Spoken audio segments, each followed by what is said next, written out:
Hello दोस्तों, कैसे हो आप सभी लोग। उम्मीद करता हूँ आप सभी लोग अच्छे होंगे। दोस्तों, आज मैं फिर हाजिर हो चुका हूँ आपके सामने एक नई वीडियो के साथ। तो चलिए शुरू करते हैं। तो दोस्तों, आज हम बात करेंगे अमेरिका और चाइना के बीच। ये दोनों एक सुपर पावर देश है, फिर भी इनके बीच इतना तनाव क्यों रहता है। और हाल ही में नैन्सी पेलोसी को ताइवान आने से चाइना को क्यों इतना दिक्कत हो रहा है, जिसकी वजह से चाइना ताइवान को जंग के लिए धमकी देने लगा है। हालांकि 25 सालों से अमेरिका का कोई इतना बड़ा शख्स अभी तक ना ही चाइना ना ही ताइवान गया था, और 25 सालों के बाद ये पहला यात्रा है जो नैन्सी पेलोसी ताइवान पहुंचे हैं। हालांकि वो वहां से 24 घंटे के अंदर ही निकल चुके थे। नैन्सी पेलोसी को अमेरिका की उपराष्ट्रपति कमला हैरिस के बाद इन्हें दूसरे नंबर पे माना जाता है।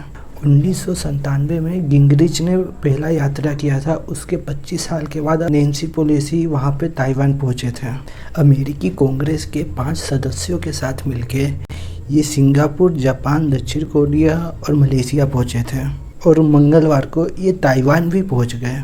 हालांकि ताइवान जाने के लिए ना ही पहले से इसका कोई योजना बना था, ना ही किसी तरह की इसकी पुष्टि की गई थी। नैन्सी पेलोसी का ताइवान यात्रा ऐसे समय पे हुआ है जिस वक्त अमेरिका और चीन के बीच काफ़ी ज़्यादा तनाव बढ़ा हुआ है, और नैन्सी के ताइवान आने की वजह से चीन और ताइवान के बीच जंग जैसा माहौल बन चुका है। जबकि नैन्सी को ताइवान आने के लिए अमेरिका के राष्ट्रपति जो बाइडेन का भी कोई समर्थन नहीं था, फिर भी ये ताइवान के दौरे पे चले गए। जबकि चीन पहले से ही धमकी दे रहा था, अगर नैन्सी पेलोसी ताइवान पहुंचते हैं तो अंजाम सही नहीं होगा। तो फिर नैन्सी पेलोसी को ताइवान आने की वजह से चीन इतना चिढ़ता क्यों है। चीन के बीजिंग शहर में 1989 को एक बहुत बड़ा विरोध प्रदर्शन हुआ था, जिसमें चीन की सरकार ने उसे अपने बलपूर्वक दबा दिया था। और इसके 2 साल के बाद नैन्सी पेलोसी 1991 में तिएनमेन स्क्वायर गई थी। नैन्सी पेलोसी अमेरिकी कांग्रेस के 2 सदस्यों के साथ आए थे, और उन्हें छोड़ के वो तिएनमेन पहुंच गए थे, और वो वहां पे जाने के लिए चाइना के उच्च अधिकारियों से भी परमिशन नहीं लिए थे। और नैन्सी पेलोसी तिएनमेन पहुंचकर एक पेंटिंग लहराई थी जिसमें लिखा हुआ था, जिन्होंने चीन के लोकतंत्र के लिए जान दे दी।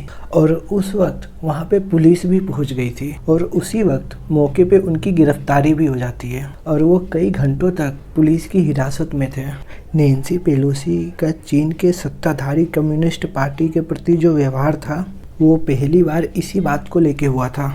1989 में पेलोसी ने तिएनमेन स्क्वायर पे हुई हिंसा को लेके अमेरिका में निंदा प्रस्ताव लाने में मदद की थी, और पेलोसी इस हिंसा को लेके चीन पर लगातार हमला करती रही है। 2002 में चीन के तत्कालीन उपराष्ट्रपति हो जिनताओ के साथ एक बैठक हुई थी। इस बैठक में नैन्सी पेलोसी और हो जिनताओ शामिल थे, जिसमें नैन्सी पेलोसी ने एक 4 पत्र सौंपने की कोशिश की थी। इन पत्रों में चीन और तिब्बत के मानवाधिकार और कार्यकर्ताओं की गिरफ्तारी पे चिंता जताई गई थी, और इनकी रिहाई की भी मांग की गई थी। हालांकि हो जिनताओ ने इस पत्रों को स्वीकार नहीं किया था। हालांकि 7 साल के बाद पेलोसी ने हो जिनताओ को दूसरे पत्र भी भेजे।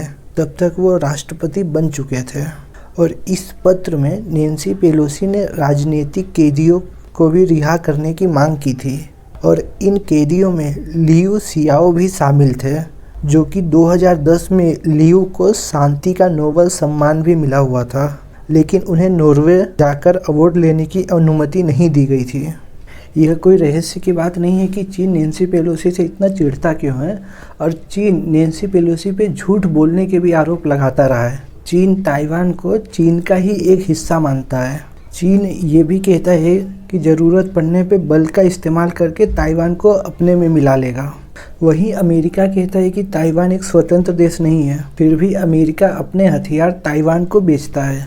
ताइवान को एक स्वतंत्र देश के रूप में मान्यता देने वाले मुल्कों के खिलाफ चीन हमेशा उसके विरोध में ही रहता है, और यही वजह है कि नैन्सी पेलोसी के ताइवान आने की वजह से चीन इतना चिढ़ा हुआ है, और इसी के वजह से ताइवान पे हमला करने की भी धमकी देने लगा है। तो दोस्तों, अगर ये वीडियो आपको अच्छी लगी है तो वीडियो पे लाइक करना और चैनल पे सब्सक्राइब करना।